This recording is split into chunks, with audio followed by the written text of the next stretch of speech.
Pendant que t'es à l'école, on peut littéralement te rapporter de l'argent. Il y a des plateformes comme Fastly ou Fullstack qui louent la puissance de data graphique à des entreprises. En gros, ton PC est très graphique, ils font tourner leur calcul pendant que t'es en train de dormir avec l'école. En plus, c'est hyper simple à mettre en place, tu télécharges juste un logiciel, tu mets en place les applications et bam, ton GPU commence à t'apporter de l'argent sans miner, sans risque et sans bruit normalement. Une application par exemple, ça va partir 100 et 200 € juste dans les 100. Je t'arrête ici car c'est une mauvaise idée. Aussi, presque tout ce qu'il dit dans la vidéo est faux. Mais déjà, commençons par le premier problème de cette technique. Déjà, ça va user votre GPU et ça le rendra beaucoup moins performant. Car ces entreprises vont pas se contenter d'utiliser 30-50% de votre GPU. Ils vont utiliser votre GPU au maximum de ses capacités pour pouvoir en tirer le maximum. Deuxièmement, il dit que c'est simple et que c'est juste de vous installer le logiciel et c'est fini.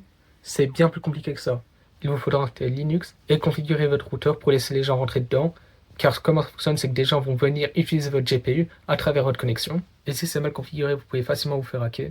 Et aussi, troisième problème, c'est que ça paye pas. Dans sa vidéo, il dit qu'une 3080 peut vous rapporter entre 100 et 200 €, mais c'est totalement faux. Pour Vestai, une 5000 Node rapportera 40 cents de l'heure. Et si vous le faites tourner 8 heures durant un mois, ça vous rapportera à peine 96 €, sans oublier qu'ils vous prennent 25%, ce qui vous laisse avec 72 € en crypto. Et pour Fitstack, j'ai cherché sur le site officiel, ils ne disent rien, mais selon certains utilisateurs sur Reddit, ils diraient que ça leur rapporte entre 50 et 60 € par mois. Du coup, loin de ce qu'ils vous promet. Et n'oubliez pas qu'avec ça, il y a aussi le prix de l'électricité pour alimenter votre PC. N'oubliez pas qu'il tournera à 100% de ses capacités, c'est-à-dire qu'il consommera plus que d'habitude. Bref, tout ça pour vous dire les gars que ce n'est pas rentable et que ce gars n'a fait aucune recherche pour sa vidéo. Je sais pas s'il essaie de vous arnaquer ou s'il ne sait juste pas de quoi il parle, mais n'écoutez pas sa vidéo.